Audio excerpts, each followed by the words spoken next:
Hi, my name is Monica Behringer, and I've seen Bigfoot in Trinity County, Texas. Hi, I'm Tish. I live here in Groveton on Main Street. I happen to have a place that is next door to Monica, who I've known for about 4 years. And every time I talk to this woman, I find out more about her, and she's just absolutely fascinating and credible and intelligent and wise, and her stories are just amazing. She's an incredible human being. Monica, great to meet you today.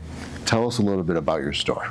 Resale shop. I get a lot of donations from people, some consignment stuff.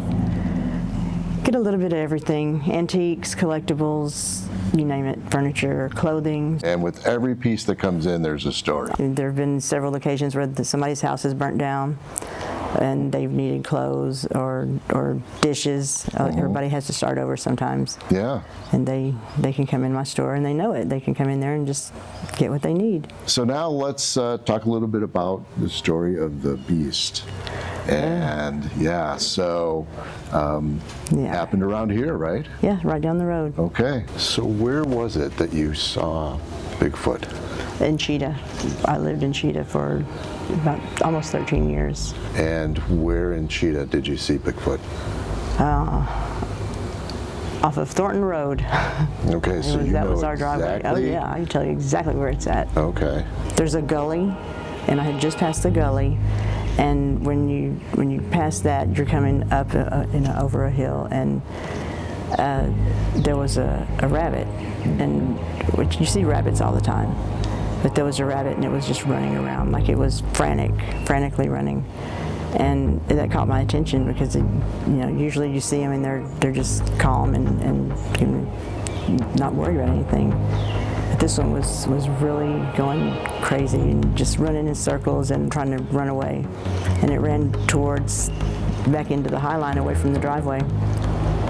So I get to where he's at on the high line, and I stop. And I'm looking, and I see the rabbit, and I notice Bigfoot. I mean, right there at the edge of the high line, edge of the woods, walking into the high line. And as I looked over, there was, I call him Bigfoot, hunched over. He didn't walk straight. He was kind of hunched over. His arms or his hands, his arms were pretty long, like awkwardly long, I think. He had an odor, like a smell about him. I never get over that smell. That smell is something that you never forget, ever. And he looked pretty sizable, obviously. Yes, very, like over 7 feet tall. At that point, like, oh my gosh, I can't believe I'm seeing this. I'm frozen in time, but I'm like, okay, gather yourself and leave. I mean, just gassed the truck and left there. And I was frantic. I cried.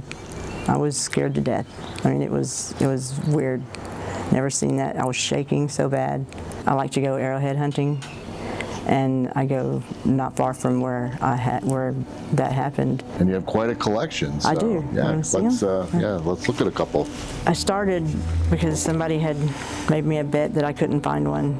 I mean, that is amazing. I'll tell you exactly where I found that too.